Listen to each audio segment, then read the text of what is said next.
Our keynote speaker today is someone who really doesn't need any introduction because he's the reason you're all here, and whose Infinity Foundation is graciously co-hosting and co-sponsoring this event with us. I just wanted to say one thing.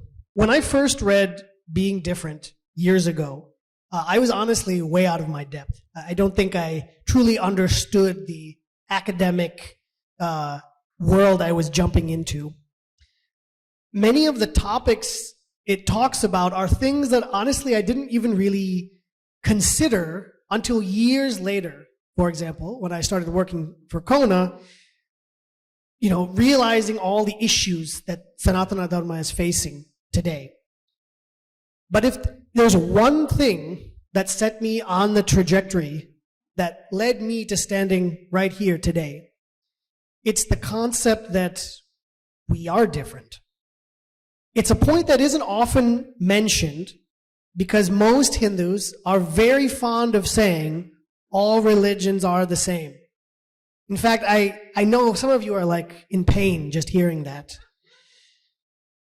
Lots of people like to say that this book or that book changed their life, but this one and its author actually altered my understanding of Hinduism and myself altogether. Let's have a round of applause for Rajiv ji.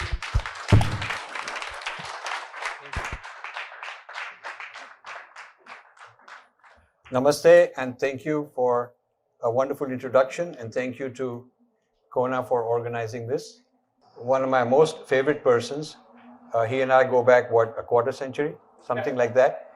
He was a student at Rutgers, and we had, there was an event where I was talking these sort of things and considered very controversial and, why are you saying all this kind of thing? In those days, very few people would allow this to be said. Even our own mandirs would not allow such talks. Even where there were Hindu groups, they would not allow such talks. And he was one of the few who was interested in that. And so with that beginning, look where he's come. We're very proud of him. So one of the hallmarks is to not be afraid of controversy. Because if you are challenging the status quo, if you're challenging the prevailing paradigm, then you're going to disrupt people's comfort zone. People are living in a bubble, people are living in an echo chamber, and these are backed by very substantial individuals, big icons, big personalities, big institutions, famous people. They're all of a certain point of view. And if you are wanting to disrupt that, oppose it, then obviously you're creating controversy. But when people say, why are you being controversial? I tell him that Jesus Christ was one of the most controversial persons in history. He was so controversial that they killed him. Now, he's an unarmed man. He never promoted violence. He never advocated directly or indirectly that go and harm anybody. But just because what he said was so provocative and out of the box that they had to actually kill him. Imagine that. And Buddha was so amazing in what he said, so provocative, that for 45 days or large number of days after he got his nirvana, he wouldn't speak because whatever he said made no sense to anybody. I mean, that's how controversial these kind of things are. Adi Shankara was one of the most controversial guys, very young, and went and debated the leading established authorities of his time and defeated them. Which are well-known, well-documented debates. So obviously that was controversial. Now, if you are into more modern type of stuff, whether you agree with Mohandas Gandhi or not, I disagree with him a lot of things, but he was very controversial. I mean, he was very controversial in front of the British. So, whether you believe in Subhash Chandra Bose or Bhagat Singh, I believe in those guys more, they were all very controversial. So if you are a Savarkar fan, you can't say that don't be controversial. So I think without controversy, and Einstein was very controversial because he basically said that all known physics, Newtonian physics, is actually wrong. That's a hell of a statement to make. So you cannot have disruptive. Now you see, when I wrote this book, Indra's Net, the byline, we're always trying to figure out what should be the byline. I wanted to be, disruptive something or other. And these editors said, no, you cannot say disruptive. It'll make you look more controversial, like you are a troublemaker. And then this lady but the book had already gone to press. She went to Boston to meet some kid of hers, and there was a tech conference, and she calls me from there. She says, the word disruptive is very in, because all the tech people are wanting to be disruptive. So you should put it back on your book. But of course, it was too late. So, the whole idea of being disruptive is controversial, because you are basically taking on the established platforms, the established ways of doing things, and you're challenging that. So don't be afraid of disruption, and that means you cannot be afraid of controversy. You have to have controversy with a clean heart, a controversy which is because you are telling the truth, you're willing to defend it, you're willing to be wrong if they can prove you wrong, and you're being very open, you're not canceling them, and you don't want them to cancel you, and you want freedom and free speech. You want to do something good for the larger good, for humanity. And so if that makes you controversial, you should say, well, it's fine, then that's your problem. But you shouldn't be afraid just because they use the word controversial, both controversial, and then you go running away. And this takes you a certain amount of strength. Now, the strength I'm talking about is another requirement to be an intellectual Kshatriya. And this strength is, I would call it resilience. Resilience means an inner equilibrium which is stable. It's not going to topple. Somebody criticized you, somebody didn't like you, somebody shot arrows at you, all of that will happen. And you go falling apart, and you go running, and you go crying and saying, I'll never do this again. I can't be doing this because look what happens. That is being fragile. Fragile and resilient are two opposites. And a large part of our problem as a community is that our people are very emotionally fragile. They want to do something and champion something and are very proud. I have literally hundreds of thousands of people who have volunteered, who offered to volunteer, and every week I get so many offers on people saying, the long post on how great you are, you've influenced me, you've done this, that, how can I help you, blah, blah, blah. But my experience is that the moment you give them something to do, which actually requires being a Kshatriya, either they're afraid right away, they won't even respond, or they will try it once, and if there is no instant victory, they're thinking this is very easy, that in a little while they'll be successful. They don't realize that this is a long-term thing, and you're not going to be successful. Maybe the next generation will benefit from it. So people run away because they're very fragile in their commitment. So this is another quality you need resilience. So where does resilience come from is a topic for another day. Where do you get the inner resilience from? It's not a resilience that you get outwardly by being a tough guy and having a position somewhere or having whatever clout, external clout. It's a kind of an inner adhyatmic sense of stability, security, that makes you resilient, and that is a very spiritual resilience. You need that spiritual transformation from being a very fragile person in life, who invited me, who didn't invite me, who spoke against me. I have all my friends and family into all that, all the time calculating, okay, if I say this, then this will look bad, this fellow will do this to me. That's a very fragile way of living. How you can transform your life into a spiritual foundation gives you that resilience. And that's a topic we can discuss, but it's a long topic. So the point I'm making is that to really be an intellectual Kshatriya long term, you need to have had an inner transformation.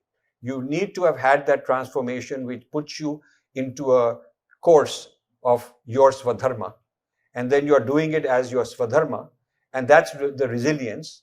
And then it doesn't matter what this guy said and what that guy said. Somebody insulted me, somebody's saying something, whatever. It goes on. So now let's get to intellectual Kshatriya topic. Intellectual Kshatriya is the opposite of what Shashi Tharoor defines as a Hindu. He wrote a book called Why I'm a Hindu. He wrote a book called Why I'm a Hindu to claim that space. So that, so he says, I'm a Hindu and I don't believe in all these things. I don't believe in politics. I don't believe in criticizing anybody. I don't believe in resisting anybody because I do my puja and I do my mantra and I get up in the morning and take my bath and I do all those things, and that makes me a Hindu. Sort of a very private, introverted idea of being a Hindu. So I had a discussion with him, and I wish he were willing to take it public. I have been to his office in Delhi also. I like the guy. He's a very smart guy. And I wanted that we take our discussion public on your idea of Hindu, my idea of Hindu. And basically, in essence, what I told him is that he has negated, because he said that all these things that are going on now are not legitimate Hinduism. They are not legitimate. This is modern Hindutva, people who brought in politics and hate speech and against minorities, and this is not the true Hindu, and what he's suggesting is the true Hindu. So he wants to claim Hinduism for the Congress. That's his idea. He wants to differentiate himself. And I'm not talking politics and parties, and I don't care about any of that. I'm just looking at the concept itself. So what I told him is that you have basically negated the entire Mahabharata, because in the Mahabharata, Bhagwan Krishna is, according to you, he's not a Hindu, because he's advocating all this. And Arjun is not a Hindu. And you are also negating the Ramayana, because Bhagwan Ramayana comes and he has to fight those guys. And so, you see, the whole Kshatriyata is illustrated by our Itihas, where the supreme being, the supreme person comes as a Kshatriya to do things. So how can you say that such a Kshatriyata is not Hindu? And I said, you are Brahmin, you said, by birth, and you're describing your role as a Brahmin and what all you do. But professionally, you're a politician. That's a Kshatriya role. You are a politician is a Kshatriya, military guy is a Kshatriya, in law enforcement, in judges, court, any kind of leadership. Kshatriyata is leadership. So you guys in CYAN are Kshatriyas, because you are taking leadership role. So if you are negating all that, then you want Hindus not to be leaders, but to be slaves and followers of some other people, and maybe that'll give you more votes and more money, but that is not what Hinduism is. And he never wanted to go public after I told him all this. So, this is, you have to look at the lot of our teachings are about Kshatriyata. And my favorite teacher is Dronacharya, because he taught a no-nonsense style of Kshatriyata, Pandavas, Kauravas, anybody, and he made it very clear that if you think you are privileged because you're the son of the king, you can get the hell out of here, I don't care. And his academy was very high standard. So I actually developed an acronym called Diksha, Dronacharya Intellectual Kshatriya Academy, D-I-K-S-H-A, Diksha.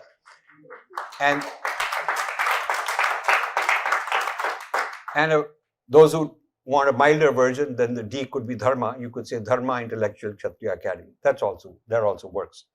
So we have a DikshaAcademy.com registered for 15 years, but we're waiting for somebody to actually partner with us, give us some resources, and we can all collaborate and launch it. And maybe CoHna would want to do that one day. But I would love to launch a Diksha Academy kind of a thing, where we actually train intellectual Kshatriyas as a part of this thing. Now, I've given in Toronto, the Toronto team we used to have, Gulcharan and Sunil Shorin, they organized a full-day intellectual Kshatriya workshop many years ago. We had a whole-day workshop. And then a Swami of the Ramakrishna Mission of all, in Bangalore, he organized one in Bangalore, full day. So we have the material to train, and I would love to do that. We have PowerPoint slides and it's a full day of training. And then we gave everybody some assignments. They had to do some projects. Everybody has to go out into the field, because it is not enough to do what we used to call mouse clicking activism. We coined this term mouse clicking activism for people who just sort of click and put a post and retweet and all that stuff. Now, nowadays, of course, you don't have mouse on the mobile phone, but now it's something else. But the idea being that those who are very passive, just from a distance taking a position, but not willing to stick their neck out. You have to get out of your comfort zone with the resilience and the confidence, which means you need to have knowledge. You can't just do it without knowledge. And then you have to fight the good fight. That's really what it says. So the knowledge you need is of the entire ecosystem. Before I left my professional life 30 plus years ago, I had gone through corporate career, in the technology field, and then I had become a management consultant and various things I had done, and then I had become an entrepreneur. And somewhere as a management consultant, I used to do industry analysis. So a client would come and say that we want to get into cable TV, so I'd analyze the whole industry, who's who, who are the players, or if they want to get into mobile telephony. Mobile was new in those days. So I used to do the industry analysis and then advise where they can play a role. So naturally, when I discovered this Hinduphobia, I started by doing an industry analysis of Indology as an academic field, as an industry. So I looked at it as a discipline and said, okay, who are the players, who are producers, who are the consumers? So there's a distribution channel from the universities to the schools, from the universities to the media, from the universities to the think tanks, and so on. So there's a whole ecosystem. Who are the producers? What do they produce? What are their products? What are the different type of product families? Who are making big platforms? And who funds it? Why do they fund it? What are their goals? What are the trends? So every year, I used to bring in some students from Princeton University during the summer break, and we didn't have soft copies. We would go and scan all kind of material, and then we would tag it, and it was done manually, and we would come up with a kind of a state of affairs of the Indology. We had a report on who are good guys, who are bad guys, but the point is that nobody would listen to it. Nobody was there to read all this. I would produce this, and I would go around talking to people in India, talking to the gurus here, BJP, RSS. None of them were very interested in this at all. So I stopped after about 10 years because why would I continue? But that kind of a surveillance gave me the insight into where the issues are and how you fight them, what is their product, their theory, and where is their vulnerability, and how do I hit back, where do I hit back, how do I respond. So this is the kind of analysis of the ecosystem Kshatriya should have. And if CoHna is interested, I can revive something of that sort because I know how to do it. I would love to create a cell. A lot of people in India have told me, okay, give me that information. I said, but you need to create a cell of researchers who I can turn it over to. I cannot turn it over to just a bunch of guys who will come on social media with slogans and influencers and make a lot of noise, and my thing will go nowhere.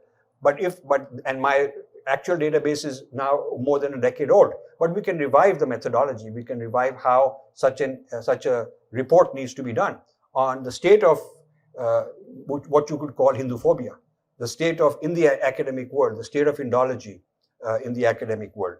This is needed so that a Kshatriya knows what are the major topics, major controversies, what are the major points where I as a Kshatriya need to be fluent. I need to know what they're saying, that's the Purva Paksha. I need to know how to respond. I can give them a very defensive, friendly response. If required, I can also turn on the offensive. And they should know that I have the equivalent of a nuclear bomb in my pocket, not a physical nuclear bomb, but an intellectual one. And if required, I'll drop it. And then they'll go on running. And so I have done a whole lot of these nukes. And if somebody is interested, I can give you some examples of what I have done in the past, which caused people to basically say, oh, no, we don't want to mess with him. You need to have that people will say, we don't want to mess with him. Hindus need to have a few of those, nukes in their pocket that you can drop. And my team is developing a book, about 8 or 9. Now I'm training others to do this. So my team is developing their next book, which will be out early next year, which will be a very powerful nuke that they'll know how to drop, and it will create rather than defending ourselves, you take on the offensive. So So we're celebrating our 30th anniversary as Infinity Foundation. We started 30 years ago. And so we were going to do a big event this year, but we delayed it till April next year for different reasons. And we will launch a number of books on the Kshatriyata topic as part of our 30th anniversary celebration. So for instance, we had a whole lot of discussions on what is the impact we produced in the last 30 years. And so we come up with a book will be on 30 different impacts we produced. And so some of them you know, many of those things that were achieved you don't know, but we'll do a short coverage on each of them, a little video on each, a little write-up on each. So that'll be one of the things we'll do. These are all 30 impacts that we did as Kshatriyas. Then there will be vocabulary that we introduced. We introduced about a whole lot of these terms, whether it's Hinduphobia type term or something, or Hindu good news, or this whole thing about mutual respect, Sanskrit non-translatables. Now they are not necessarily words that didn't exist, but we repurposed them, or we brought them out in a certain context and gave it some depth and some substance and brought it out into the ecosystem so that people actually know what it is. Maybe the term existed, but nobody knew or nobody cared, and it wasn't relevant for today, and we brought it today. So even this thing about Purva Paksha, obviously we never invented the term, it's been around. But the point is it wasn't used in the current context. We wanted to do that. So like this, we have come up with about 50 plus vocabulary, and we're going to turn that into a training course on our vocabulary. Okay. And then another thing that we are doing is frameworks. What are the frameworks that we have developed? So for instance, the U-turn is a framework. The idea of digestion is a framework. A framework is, you might say, a kind of a siddhant, a kind of a theoretical argument in which you can process cases. Many individual instances can be processed within this framework. So when you are experiencing something, without a framework, you don't know what to say about it or how to respond to it, and you don't know if it's one of a kind, if it's a really systemic thing. Framework gives you a established way of processing that experience that you are all having. So a good framework is one which, when people read it, they'll say, "Oh yeah, I didn't think of it this way, but actually I've had this experience. I've been having these kind of things myself in my own life, and now I know how to rationalize it and how to discuss it." Thank you very much.